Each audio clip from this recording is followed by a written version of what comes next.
Hello students, in our today's lecture we are going to study quadratic formula exercise 4.3 NCERT book we are following. We are going to study how to use quadratic formula to find roots of a quadratic equation. Let us see first part 2x square minus 7x plus 3 equal to 0. Before starting this question, let us learn about the formula. सबसे पहले क्या होगा, quadratic equation किस form में होती है. यहाँ देखिए a x square plus b x plus c equal to 0. तो क्वाड्रेटिक इक्वेशन इस फॉर्म की होती है और क्वाड्रेटिक फॉर्मूला क्या होगा ये याद रखना है. x is equal to minus b plus minus under root of b square minus 4ac upon 2a. Minus b plus minus under root b square minus 4ac upon 2a.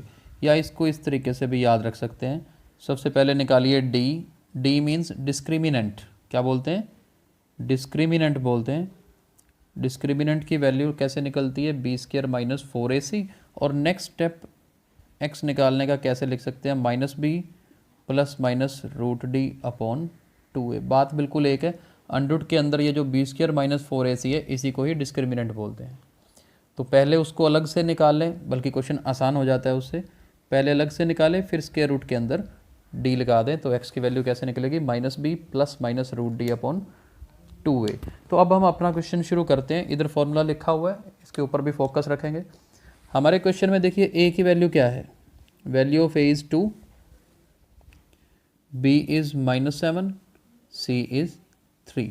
ये देखिए values हमारे सामने हैं. जब वैल्यूज़ हमारे सामने हैं तो अब हमें क्या करना है? सबसे पहले d निकालना है. हम स्टेप बाय स्टेप करेंगे, ये वाला स्टेप यूज़ करेंगे. पहले d निकालते हैं, देखते हैं क्या आंसर आता है. d की वैल्यू होती क्या है? B square minus 4ac. B square means minus 7 का square minus 4ac. Let us see क्या वैल्यूज़ आती हैं.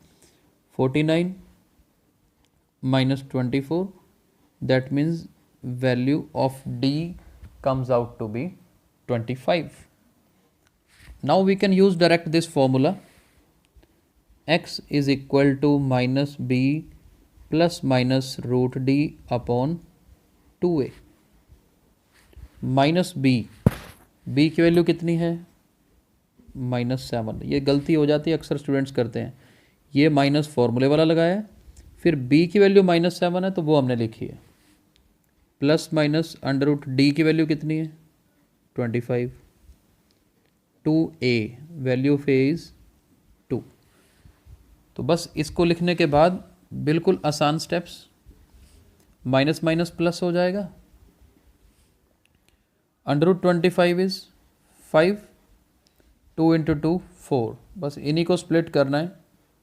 7/4 प्लस माइनस 5/4. एक बार प्लस वाली वैल्यू लेंगे, एक बार माइनस वाली वैल्यू ले लेंगे, राइट. और इसके बाद क्या होगा? 4 इधर, 7 प्लस 5 12, 7 माइनस 5 2. तो हमारा आंसर क्या आ गया? 3 और 1/2. यही हमने निकालना था. So 2 possible values of x are 3 and 1/2. तो चलिए इसी तरह के नेक्स्ट क्वेश्चन पे और चलते हैं, इसी फॉर्मूला की प्रैक्टिस करते हैं. We are going to do one more part. Look at board. 4x square plus 4 root 3x plus 3 equal to 0. Value of a here is 4, value of b is 4 root 3 and value of c is 3. So let's start finding d then. d is equal to b square minus 4ac. Value of b is 4 root 3 minus 4a C. Let us solve it. 4 square is 16 into 3 48 minus 48. So see, value of D comes out to be 0 here. Now very easy it is to solve now. X is equal to minus B plus minus root D upon 2a.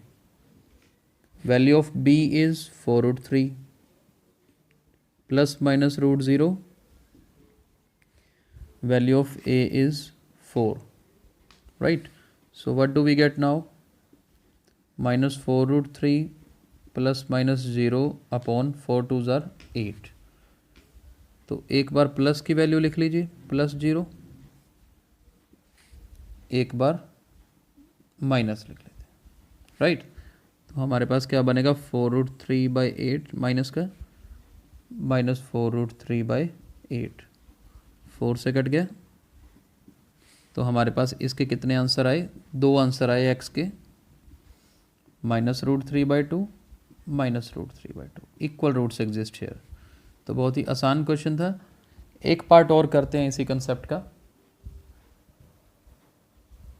Fourth part पे चलते हैं। 2x square plus x plus 4 equal to 0।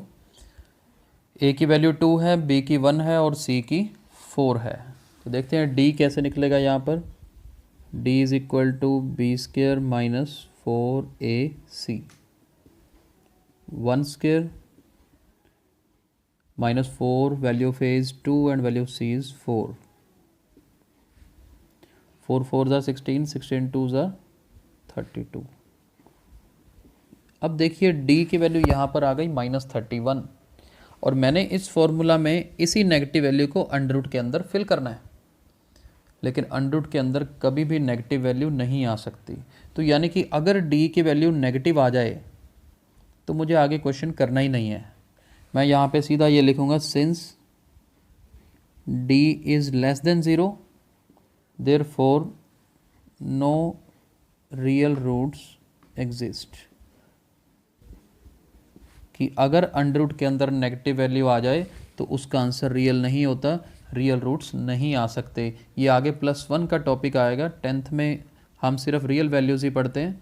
+1 में आगे आएगा कि अगर real ना हो तो फिर इमेजिनरी रूट्स होते हैं, लेकिन क्योंकि हम 10th का सिलेबस कर रहे हैं तो यहाँ पे हमें क्वेश्चन यहीं पे रोकना पड़ेगा कि अगर रियल नहीं आते हैं तो बस इनको आगे नहीं निकालना है। तो ये याद रखना है, डी की वैल्यू हमारे लिए बहुत इंपॉर्टेंट है। अगर डी नेगेटिव आ गया तो बस क्वेश्चन को छोड़ देना है और क्या लिखना है? No real roots exist. तो आज हमने सेकेंड क्वेश्चन क्वाड्रेटिक फार्मूला कैसे यूज़ करना है वो कर लिया है।